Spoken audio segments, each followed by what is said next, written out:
Ano yung mga idol, meron tayo dito emergency gagawin. Honda TMX, hindi po ito naka-schedule. Ito po ito ay bali nakiusap si tita na gawin na itong motor na to dahil ang laki na daw ng gastos. Magkano na po nagagastos nito, tita? 3.5. Nasa 3.5 na daw. Madami ng mekanikong dinalhan. Ngayon katatapos lang ng isang schedule natin. Pahinga na sana tayo ngayon dahil tanghalin tapat.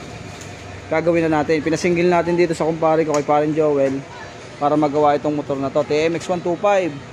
Ngayon mga idol, anong nangyari kasi dito, natirik po sa takbo. Ayan, natirik daw sa takbo. Tatay, natirik sa takbo. Kaunting ano lamang, uminit ng kaunti, mamamatay. Tapos pag binuhay nyo, hindi mabuhay. Papahingahin pa po, papahingahin pa yon. Papahingahin pa siya para mabuhay. Ngayon, ang mga pinagpalitan dito ay, ano po mga pinalitan dito? Patingin nga po ako ng resibo nyo.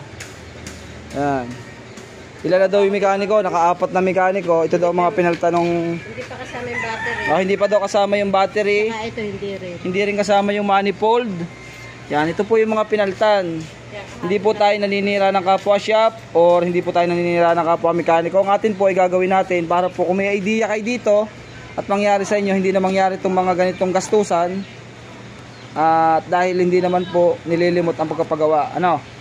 Ignition key. Ignition key, ibig sabihin po nito susian. 350. Okay naman po. Labor, 350. CDI, 450. Palipot, gumastos ng 1,280. Bukod pa daw po yung gastos ng lahat sa abala. Yan, si tita, birthday na birthday kahapon. Natunaw na daw yung ice cream. Kain tayo doon sa gawaan. Pinagawa. Yan, belated happy birthday tita. Yan. Nagastusan, birthday na birthday na nga kahapon. Nagastusan pa. Tapos natunaw daw yung ice cream. Dahil nga kain tayo doon sa pagawaan, hindi naman nagawa ng ayos. Ganun din, tumirik ng tumirik yung motor from Sariaya po, Sariaya Quezon. Yan, gagawin natin Conception Palasan po, no? Yun, oh. Conception Palasan, mga Sariayahin po ay shout out. Yan, yan mga idol. Palang sira lang po nito ay napakasimple lang mga idol. Pagka ganun tumitirik, sigurado na tayo ang sira nito ay pulser sa stator. Yun po ang sira niyan. Kasi po nagpalit na ng manifold, nagpalit po ng CDI, nagpalit na ignition switch. Yan, halos battery, palit na rin po, battery operated na. Ang hindi pa lang napapalitan ay mekaniko ulit. Kaya gawin na natin para magawa na natin to. Ito mga idol ang kakalasin natin. Sigurado tayo ang sira lang nito ay pulser. Kalasin natin to.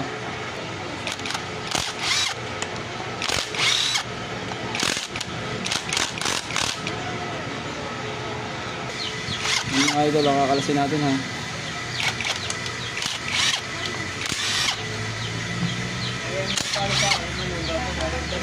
Opo. Ayun mga idol, ito yung stator. Replacement na rin pala yung stator, hindi na to original. Ngayon, pag nangyari sa inyo na ganong natirik, tapos mahirap buhayin, pagka mainit na, namamatay, mahirap buhayin, ito po nagiging sakit. Ito lang isang ito. Ito ang papalitan natin. Yan. Gamit tayo dyan ng 4mm. Ito mga idol yung sira o pulser. Papalitan natin ng pulser. Yan. Ngayon mga idol, bali napalitan na natin ng pulser. Ang tawag doon ay trigger. Yan. Pinalitan na natin yung trigger ng pulser. Start natin kung start. Para mapainit natin. Nagluluko lang talaga itong kanyang starter. Ngayon mga idol, start na. Problema, painitin natin ng mainit na mainit para malaman kung hindi mamamatay. Yan muna natin naandar.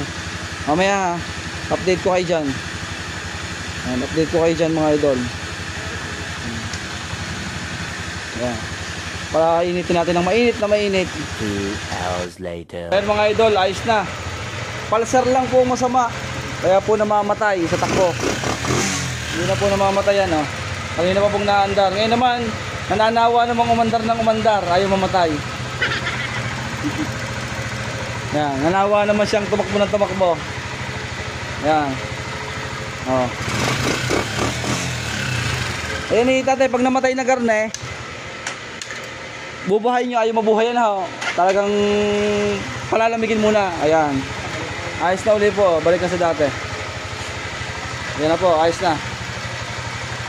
Okay na po yan. Pulser lang po masama pag gaganon mga idol. Ayan. Malayo na po natakbo, napatesting na. Tinesting ko kanina ng malayo. Yan. Dati kaunting kanto lang, mga isang kanto lang mahigit. Yo, titirik na. Mahirapan na mabuhay, papahingahin uli ng malamig. Okay na mga idol, yan lang. O, shoutout po ulit kay tatay. O. Hindi na mahirapan. Ayan mga idol, alas sa si Dito si dito. Tatay, ayan o. Ayan po ang location. O, thank you din po. Yan. Yan. Hindi na ako titirik yan. Titirik lang ho yan pag wala ng gas. Ayun na po. Thank you po, thank you.